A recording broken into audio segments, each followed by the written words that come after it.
Hi fefflers, welcome back to my channel. Video को start करने से पहले अगर अभी तक आपने मेरे चैनल को सब्सक्राइब नहीं किया है तो प्लीज़ चैनल को सब्सक्राइब, वीडियो को लाइक और नीचे कमेंट करते हुए ज़रूर बताइएगा कि आज का ये पार्ट आपको कैसा लगा। आई एम सॉरी, पिछले कुछ दिनों से कुछ भी अपलोड नहीं कर पाई। चलिए आगे बढ़ते हैं। पार्टनर्स ऑलरेडी रिटर्न इन ट्वीट सीजन 2 के नेक्स्ट पार्ट को स्टार्ट करते हैं। लास्ट पार्ट में हमने देखा था कि यहाँ पे लैन वांग और विंग की एक हॉट सी नाइट स्पेंड मतलब उन लोगों के बीच में हो चुकी थी। नेक्स्ट मॉर्निंग अभी भी वो बेड में ही थे, लेकिन लैन वांग जी और विंग दोनों ही एक दूसरे के आर्म्स में थे। ऑलमोस्ट सुबह के 5 बजने वाले थे तो यहाँ पे लैन वांग जी विंग से बोलता है कि उन्हें अब नहा लेना चाहिए।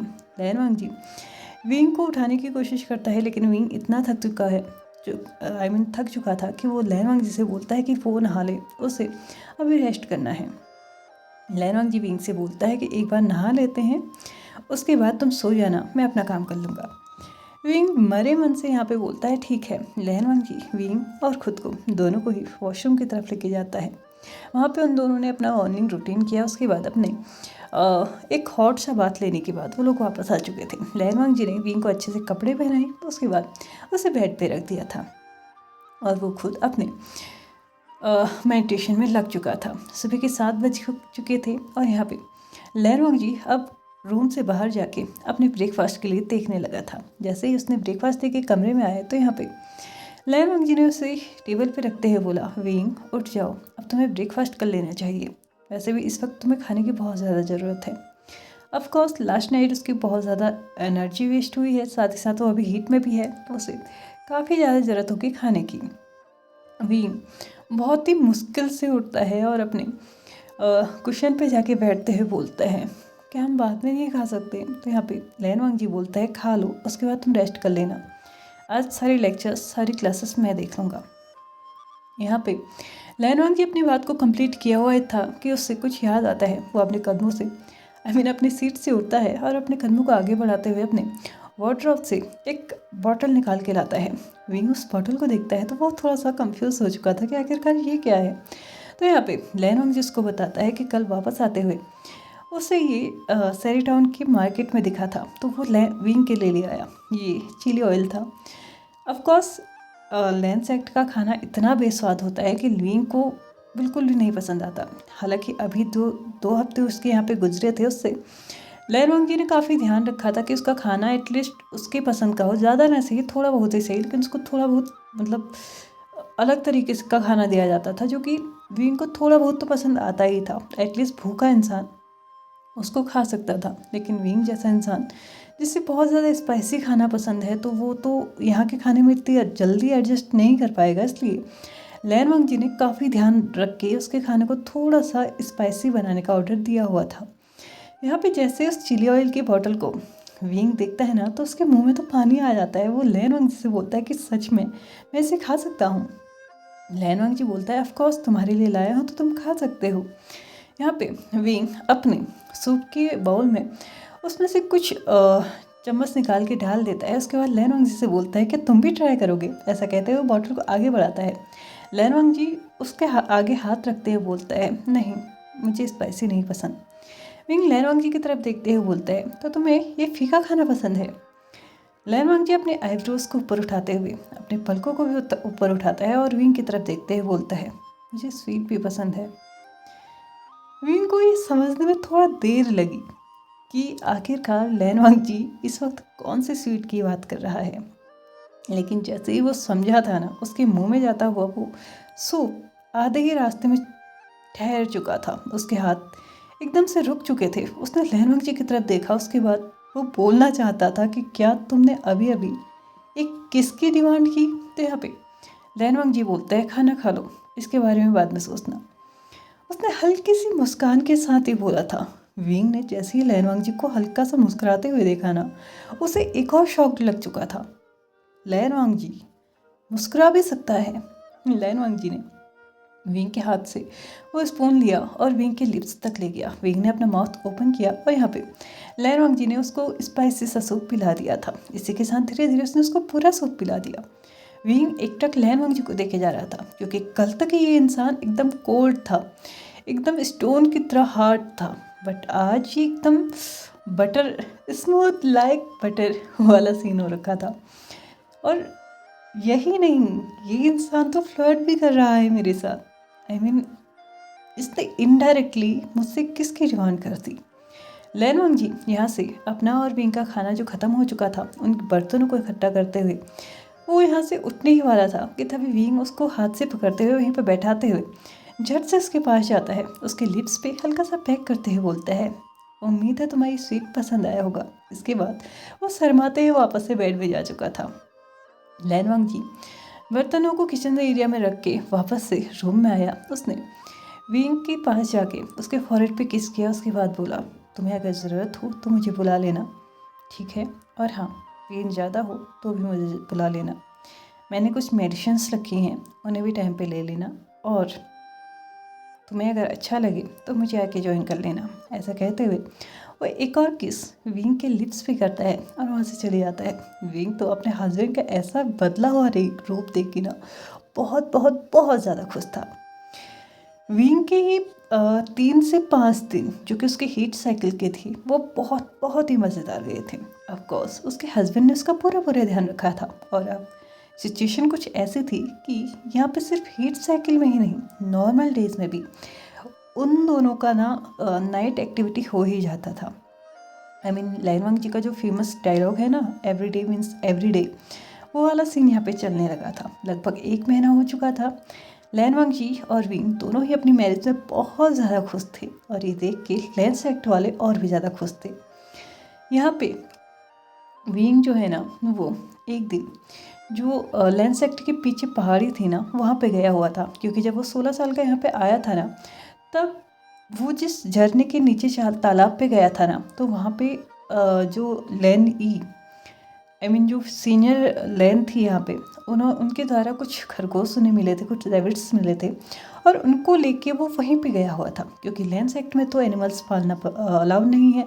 तो विंग ने उन्हें वही यानी कि पहाड़ी पे ही रखा था, यानी कि लैंड एक्ट की जो पीछे पहाड़ी थी वहाँ पे रखा था। उसे उम्मीद ही नहीं थी कि विंग ने जिन रैबिट्स को यहाँ पे रखा था वो अभी तक यहाँ पे होंगे। वो यहाँ पे गया, उन्हें चेक किया और वो बहुत ज़्यादा खुश हुआ कि वो अभी तक वहाँ पे थे। लेकिन यहाँ पे उन्हें सिर्फ वही नहीं, एक लेडी भी दिखती है। यहाँ पे विंग उसके पास जाते हुए बोलता है, आप कौन हैं और आप इनका ध्यान रख रही हैं? तो यहाँ पे वो लेडी आंसर करती हैं, हाँ, जब हांग वनजुन यहाँ पे नहीं होते तो मैं यहाँ पे आके कभी कभार इनका ध्यान रख लेती हूँ। वैसे अक्सर हांग वनजुन ही क्या करते हैं। ऐसे कहते हुए वो उनको फिर से कैरेट्स खिलाने लगी थी। विंग भी उसको ज्वाइन करने लगता है। धीरे धीरे विंग ने उसके बारे में जानना और अपने बारे में बताना यहाँ पर शुरू कर दिया था। थोड़ी ही देर पे यहाँ पे लैन वंग जी भी आ चुका था। लैन वंग जी जैसे ही यहाँ पे आया तो लेडी जो थी ना वो अपने काम को करना रोक चुकी थी। जैसे ही उसने वांग जी को देखा तो वो एकटक उसे देखे जा रही थी। विंग ने उस लेडी को देखा क्योंकि उसके हाथ रुक चुके थे, जो कि अभी तक एक रैबिट को अपनी गोद में लेके ना वो हल्का सा उसको रब कर रही थी, कभी उसके बालों को सहला रही थी, कभी उसको गुदगुदी करने की कोशिश कर रही थी। लेकिन अब उसने अपने ऐसे एक्शंस को ना रोक दिया था। यहाँ पे कुछ देर के लिए विंग को ऐसा लगा कि उसने कुछ अलग नोटिस किया था, बिल्कुल ऐसा जैसे कि उस लेडी का ध्यान पूरी तरीके से वांग जी की तरफ गया था। यहाँ पे उस लेडी ने जो कैरेट की बकेट यहाँ पे रखी हुई थी ना उसको विंग को देते हुए बोला, अब आप दोनों ध्यान रखिए, मुझे चलना होगा, घर में मेरा सभी लोग इंतज़ार कर रहे हैं। ऐसा कहते हुए वो वहाँ से जा चुकी थी। लैन वंग जी जैसे उस उस लेडी को देखता है तो उसने विंग की तरफ देखा और उसके बाद बोला, तुम यहाँ पे क्या कर रहे हो? मैंने तुमसे कहा था ना तुम्हें रेस्ट करना है, तुम्हारी हीट साइकिल बहुत जल्दी ही आने वाली होगी। तो यहाँ पे विंग लैन वंग जी की तरफ देखते हुए बोलता है, तुम्हें मेरी हीट की बड़ी पड़ी हुई है। वैसे 1 मिनट, तुम्हें कुछ अजीब नहीं लगता? पिछले महीने इस टाइम पे तो मैं हीट साइकिल पे था, लेकिन अभी ऐसा कुछ भी नहीं है। अकॉर्डिंग टू मेरी बॉडी हमेशा 2 से 3 दिन पहले मेरी हीट साइकिल आ जाती है। यहाँ पे लैन वंग जी विंग के हाथ से उस बकेट से एक कैरेट निकालता है, एक रैबिट को अपने गोद में लेता है। उसके बाद बोलता है, कोई बात नहीं, कभी कभार ऐसा हो जाता है। विंग और लैन वंग जी दोनों ही कैरेट्स खिलाने लगे थे रैबिट्स को और यहाँ पे उन दोनों की ने ही बहुत सारी बातें की थी अपनी 16 साल की उम्र को। उस टाइम पे कैसा एक्सपीरियंस था और अभी कैसा एक्सपीरियंस हो रहा है, इन सालों में कैसे लैनवांग जी ने इन रैबिट्स का ध्यान रखा, कैसे उसने लैन सेक्ट से इन लोगों को छुपा के रखा, बहुत सारी बातें की। उसके बाद लैनवांग जी ने विंग को बोला, चलो अब शाम हो रही है, हमें वापस चलना चाहिए। अगर हम जल्दी से घर वापस नहीं पहुँचे तो मुझे यकीन है कि अंकल हमें ढूंढने किसी न किसी को भेज देंगे और ये रैबिट्स पकड़े जाएंगे। क्या तुम ऐसा चाहते हो? विंग ने लैनवांग जी की तरफ देखते हुए बोला, वैसे मैं तो चाहता हूँ कि हम एक को ले जाएं और इसका आज मीट बना के खाएं। बहुत टेस्टी होता है, क्या तुमने कभी खाया है? लैनवांग जी ने अपनी बड़ी बड़ी आंखें विंग को दिखाते हुए बोला, ये खाने के लिए नहीं है विंग, तुम इन्हें डरा रहे हो। विंग ने हंसते हुए बोला, ये इतनी बातें भी नहीं समझते, चलो ठीक है, मैं आज इन्हें नहीं खाता, लेकिन मैं प्रॉमिस करता हूँ कि एक दिन मैं इन्हें ज़रूर खाऊंगा। लैनवांग जी ने विंग की तरफ देखते हुए बोला, तुम इन्हें कभी भी नहीं खाओगे, स्पेशली मेरे होते हो तो बिल्कुल भी नहीं। ऐसा कहते हुए उन दोनों ने ही उनको सारे के सारे कैरेट्स खिला दिए थे और यहाँ पे अब वो अपने सेक्ट यानी लैंड सेक्ट में वापस आ चुके थे। वापस आके उन लोगों ने अपना डिनर किया और यहाँ पे वो अपने बेड के लिए जा चुके थे। यहाँ पे फिर से आज लैनवांग जी नाइट एक्टिविटी के लिए रेडी था, लेकिन विंग ने आज लैनवांग जी को मना कर दिया था क्योंकि उसने इससे बोला था कि पता नहीं क्यों उसे थोड़ा टायर्डनेस फील हो रहा है। पहले तो लैनवांग जी थोड़ा सा डर गया था कि विंग अचानक से इतना टायर्ड कैसे फील करने लगा, क्योंकि आज दिन भर में उसने कुछ भी काम नहीं किया था। ऑफ कोर्स लैनवांग जी को लैनवांग जी ने नोटिस किया था कि पिछले इसी टाइम पे विंग की हीट आई थी, तो उसने आज के लिए आज से ये तय किया था कि एटलीस्ट उसके अराउंड कुछ दिन ऐसे होंगे जहाँ पे लैनवांग जी विंग को कम्प्लीटली रेस्ट दे रहा होगा। तो उसने तो कुछ काम नहीं किया। उसने विंग से पूछा, क्या कुछ हुआ है? क्या तुम कहीं गिरे विरे तो नहीं हो ना? तुम्हें कोई चोट तो नहीं आई है ना? तो यहाँ पे विंग बोलता है, ऐसी कोई बात नहीं है, मुझे सच में टायर्डनेस फील हो रही है, पता नहीं क्यों। लैनवांग जी ने विंग को अपनी गोद में लिया, उसके बाद उसके फॉरहेड को किस किया, उसके बालों को सहलाते हुए बोला कि ठीक है, तुम नहीं चाहते तो हम नहीं करेंगे। ऐसा कहते हुए उसने उसको अपनी गोद पे ही सुलाना स्टार्ट किया। विंग भी सो चुका था। नेक्स्ट मॉर्निंग विंग जब उठता है तो उसे अभी भी थकावट महसूस हो रही थी। वो लैनवांग जी से बोलता है, पता नहीं क्यों मुझे उठने का मन नहीं कर रहा, क्या मैं आज देर तक सो सकता हूँ? प्लीज़ मुझे नहीं उठना है, पता नहीं क्यों मैं बहुत ज़्यादा थका हूँ। ऐसा कहते हुए उसने करवट बदली, उसने ब्लैंकेट अपने ऊपर रखा और फिर से सो गया। लैनवांग जी को विंग का ऐसे एक्शंस बहुत अजीब लग रहे थे, लेकिन फिर भी उसने इन सब चीज़ों को ना फिलहाल के लिए इग्नोर किया था। लैनवांग जी अपना मेडिटेशन करने लगा था और यहाँ पे विंग आराम से सो रहा था। लैनवांग जी बाहर गया, ब्रेकफास्ट लेके आया और यहाँ पे विंग को उठाते हुए बोला, विंग चलो ब्रेकफास्ट तो कर लो, उसके बाद तुम रेस्ट कर लेना, मैं मैनेज कर लूँगा आज की सारी चीज़ें। ऐसा कहते हुए वो वार्डरोब की तरफ बढ़ा। उसने वही चिली ऑयल निकाला और विंग के सामने रख दिया। विंग उस चिली ऑयल को देखते हुए बोला, मुझे ये नहीं खाना, पता नहीं क्यों आज मुझे प्लेन खाना खाना है। ये देखते हुए लैनवांग जी थोड़ा सा शॉक्ड हो चुका था। उसने विंग के फॉरहेड पे हाथ रखते हुए बोला, तुम्हारी तबीयत तो ठीक है ना? तुम्हें प्लेन खाना खाना है, लेकिन ऐसा क्यों? तो यहाँ पे विंग बोलता है, पता नहीं कुछ दिनों से मुझे ऐसा ही लग रहा है कि मुझे प्लेन खाना ही पसंद आ रहा है। वो तो बस मुझे पहले स्पाइसी चीज़ें पसंद थी, इसलिए मैं इस चिली ऑयल को खा रहा था, लेकिन अब मुझे इसे खाने का बिल्कुल मूड नहीं है, प्लीज़ तुम इसे साइड रख दो ना। लैनवांग जी ने चिली ऑयल को साइड रख दिया। उसके बाद उन दोनों ने आराम से खाना खाना स्टार्ट किया। खाना भी आधा ही हुआ था कि विंग छत से उठ के ना वॉशरूम की तरफ भागने लगता है। लैनवांग जी ये देख के बहुत ज़्यादा शॉक था कि अचानक ऐसा क्या हो गया। उसने ये सोचा कि शायद विंग ज़बरदस्ती प्लेन खाने की कोशिश कर रहा था, क्योंकि वो लैंड सेक्ट में आ चुका है तो ऑफकोर्स उसे लैंड सेक्ट के रूल्स को तो फॉलो करना ही होगा। इसलिए शायद उसे ये खाना पसंद नहीं आया और इसकी वजह से वो वॉमिट करने चला गया। वो उसके पीछे पीछे वहाँ पर गया।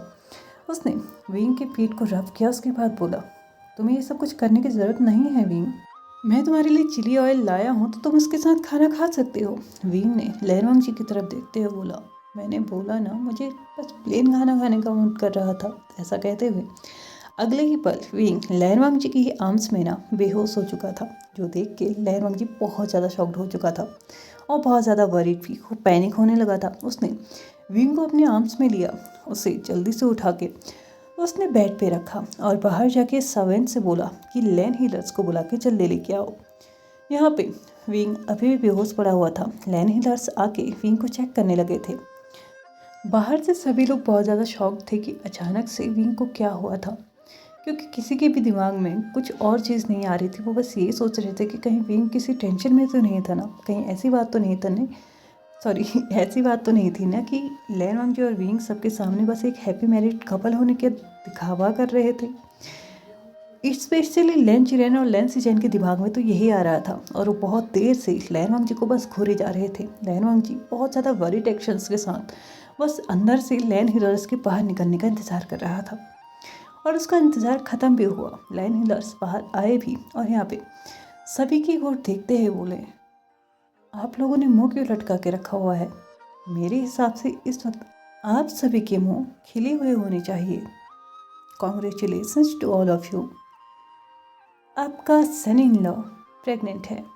ऐसा कहते हुए एक स्माइल के साथ उसने ये अनाउंस किया कि विंग प्रेग्नेंट है। वो सभी लोग बहुत ज़्यादा खुश थे।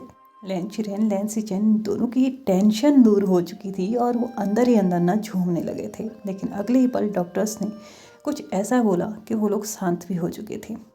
बट प्लीज़ ध्यान रखिएगा कि इनके आसपास कोई भी नेगेटिव एनर्जी ना आए, क्योंकि मेरे हिसाब से अगर ऐसा हुआ तो इन पे इम्पैक्ट पड़ सकता है, और वो इम्पैक्ट ऐसा होगा कि शायद हम में से कोई भी अनहोनी को होने से नहीं रोक सकेगा।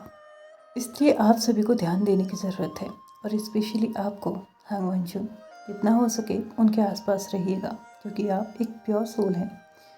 लैन सेक्ट के हर एक पर्सन का सोल बहुत ज़्यादा प्योर है। अगर हम किसी के आसपास भी रहते हैं ना, तो भी नेगेटिव एनर्जी आसपास नहीं आ सकती। और हाँ, मुझे लगता है कि वक्त आ चुका है विंग को भी फॉरवर्ड रिबन दे देना चाहिए, ताकि उसके आसपास कोई नेगेटिव एनर्जी ना आ सके।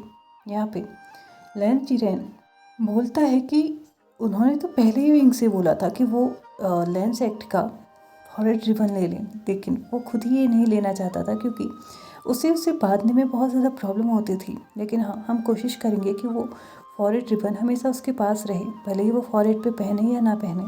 वो अगर उसकी पॉकेट में भी रहेगा तो भी काफ़ी रहेगा। ये कहते हुए सभी लोग अपनी खुशियों को फिर से मनाने लगे थे। लैन वांगजी अंदर जा चुका था। उसने विंग के फॉरहेड पे किस किया और यहाँ पे विंग से बोला, थैंक यू।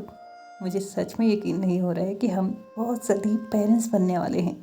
विंग ने भी लैन वांगजी के लिप्स पे किस करते हुए बोला, of course we are going to be parents very soon. इसी के साथ इस पार्ट को मैं यहीं पे ख़त्म करती हूँ। वीडियो पसंद आया तो प्लीज़ लाइक से सब्सक्राइब एंड कमेंट करते हुए जाइएगा। Thank you so much for watching my video and bye bye.